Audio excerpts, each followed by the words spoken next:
So this is Ted's baby book. Teddy was just 22 months old. He was my little helper in the kitchen. A bright and happy little boy, just 6 weeks shy of his second birthday. This was where it happened, right in that spot. Instead of planning his party, I was planning a funeral. It was Valentine's Day of 2016. Come give Chloe a hug.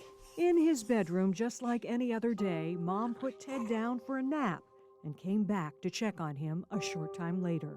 I opened his door and I immediately saw that his whole dresser had fallen. And I thought, he's under there. He has to be under there. I just hear out of nowhere like a scream. Teddy's older brother Blake, just 11 at the time, called 911. It felt like a bad dream, but at least dreams you can like wake up from, but not that. 4 hours later, Teddy was pronounced dead. How infuriating was it to you to realize other children had died before Teddy? It was heartbreaking.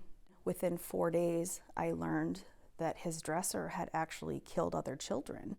This is the model of IKEA Malm Dresser that killed Teddy. IKEA knew of at least 2 other child deaths involving the dressers 2 years before him, but did not issue a recall. It's like playing a game of Russian roulette in your child's bedroom. Finally, 4 months after Teddy's death, IKEA recalled 29 million Malm and other dressers, but it came too late for too many. At least 7 deaths now documented prior to the recall. It takes way too stinking long for recalls to be announced after people have reported injuries, even deaths. This just released study by the Public Interest Research Group highlights the danger. Last year alone, nearly 300 product recalls involving 650 injuries and 6 deaths, which happened over several months, even years prior to the recalls. Lean into that sprint, Peloton! Peloton is one of the most troubling examples in recent years. Disturbing videos of children being pulled under the treadmills went viral, but despite serious injuries, no recall was issued until a child died.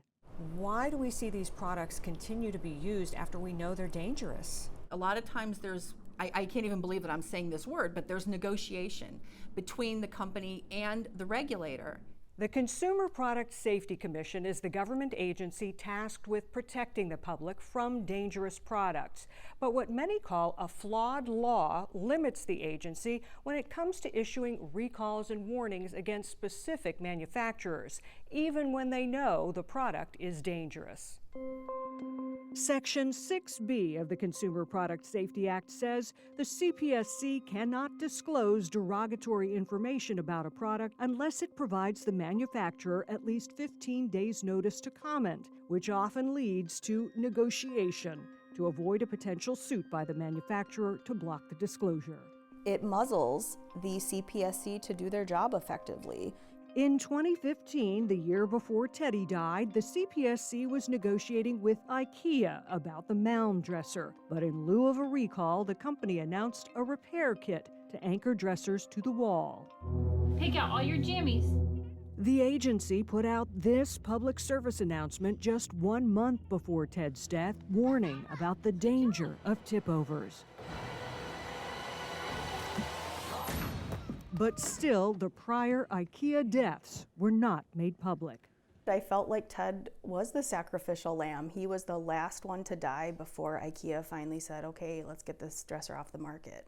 7 years later, recall delays on many other products continue, still putting consumers at risk.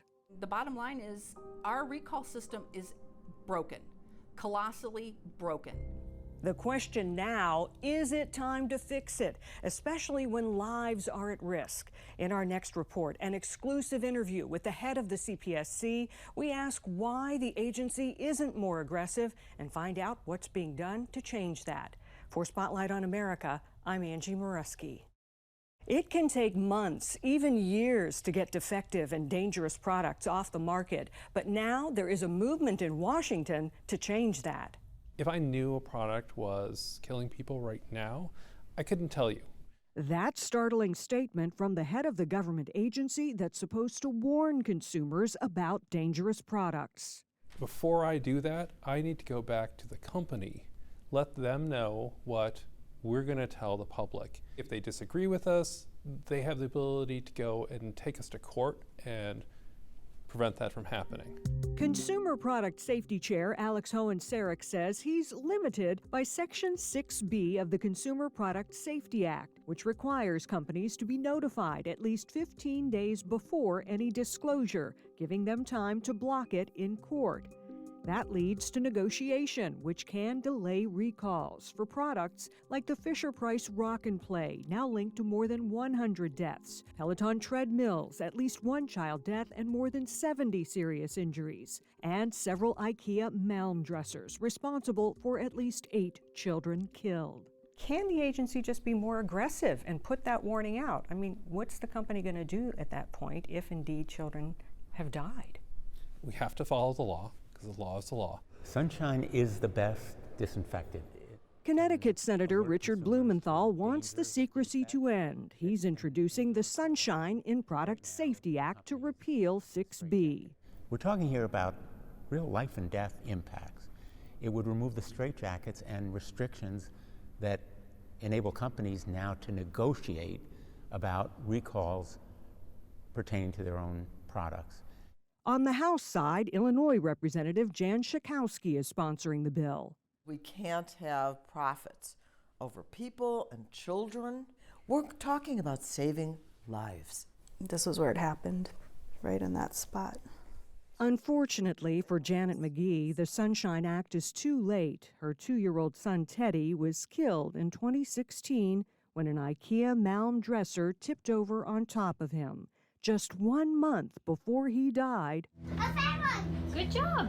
the CPSC put out this warning video about the danger of furniture tip-overs, but despite knowing at least 2 children were already killed by IKEA dressers, did not disclose that to the public. How infuriating was it to you to realize other children had died before Teddy? It was heartbreaking. Since Hohen-Sarek took over, the CPSC has stepped up efforts to warn the public about dangerous products, putting out 13 warnings over the past year and a half, more than the previous 4 years combined. We're willing to push it, and honestly, some of those warnings have turned into recalls. But despite warnings, many products like Future Motion's One Wheel remain on the market. It's linked to at least 4 deaths and multiple serious injuries. Still, the company refuses to issue a recall, saying the CPSC's warning is alarmist and unjustified. If she wants to come in here and open a drawer, there is no way this thing is falling over. Today, Janet McGee takes no chances with her youngest children, but it pains her to continue seeing tragic consequences when she says all too often product recalls are delayed. I can't keep watching it happen. If a product that we have in our home killed someone, especially a child, shouldn't we have the ability to know about that? The Sunshine in Product Safety Act is expected to be introduced this month, and the CPSC is proposing a change in its own rules, asking for more flexibility to announce dangerous products. That proposal is open for public comment. We'll have a link for you at spotlightinvestigates.com. I'm Angie Moreski for Spotlight on America. Unsuspecting consumers looking to save money on resale websites like Facebook Marketplace, Craigslist, and eBay face a hidden danger from recalled products being sold with no warning, and it happens more often than you might think. It's hard to imagine This is a rock and play a recalled product responsible for so much tragedy that's been associated with the deaths of approximately 100 infants. is still so easy to buy online. We have this system that's set up that's supposed to protect children and their families, and it's failing.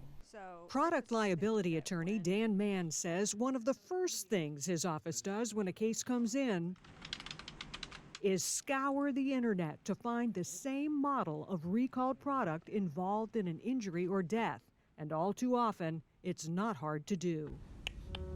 He says it was a recalled rock and play that took the life of 4-month-old Cameron Bober, a baby boy from South Dakota who loved bath time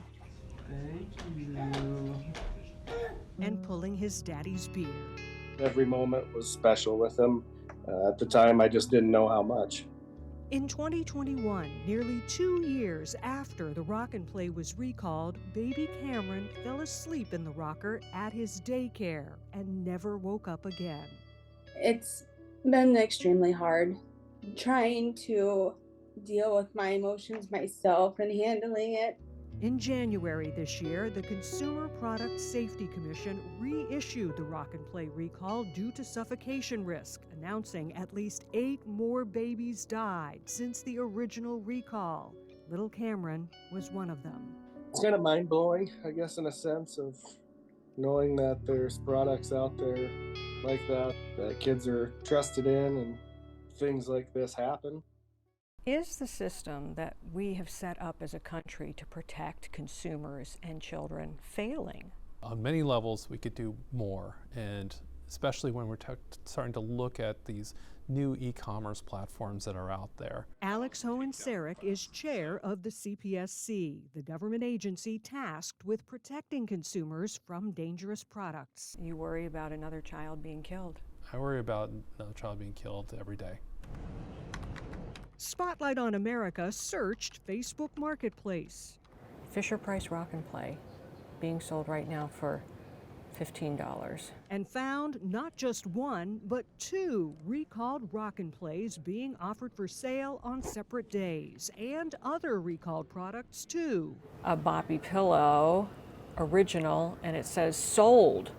Like the Boppy Pillow Lounger, more than 3 million recalled after at least 8 infant deaths. Even Peloton's Tread Plus, the subject of a high-profile recall after video of a child sucked under the tread went viral. We found it being sold on Facebook Marketplace for $8,000. Let's see what else. Also, multiple products under safety alerts with no warning, including the Fisher-Price infant to toddler rocker. We are on eBay now. And not just on Facebook. Original Boppy Pillow. But also other resale sites like eBay and Craigslist. We messaged several sellers. I saw that you sold the Boppy Pillow here on Facebook Marketplace. Did you know this is a recalled product? Not all responded, but those who did said they either didn't know or didn't think it impacted their model. Some added a warning or removed the listing after we contacted them. But an alarming number of recalled products remain in circulation. In 2017, the Consumer Product Safety Commission reported the average product return rate after a recall was just 6%, meaning 94% remain in consumer hands. We try and reach everybody, but it doesn't always happen. He says a CPSC team regularly searches online for recalled products and issued 55,000 takedown requests last year. And in April, Hohen-Sarek sent a letter to Facebook for the second time, urging the company to prevent the listing of recalled products, especially persistent illegal sales of the rock and play. Is the CPSC doing enough? Do you need to do more? I think we always can do more, but we can't do it alone. Spotlight on America requested an interview with Facebook, eBay, and Craigslist. eBay and Craigslist did not respond. Facebook declined an interview, but sent a statement saying in part, "We take this issue seriously, and when we find listings that violate our rules, we remove them." Honestly, we're still finding recalled products on their sites, so whatever they're doing obviously is not enough. I missed his smile. Imagine time doesn't make this any easier. No. Yeah. The Vobers found the strength to talk about what happened to Cameron, hoping their tragedy will serve to warn others of the danger of inclined sleepers, especially with so many still out there in the community. Being able to do this raises awareness or even saves one child. It's worth it.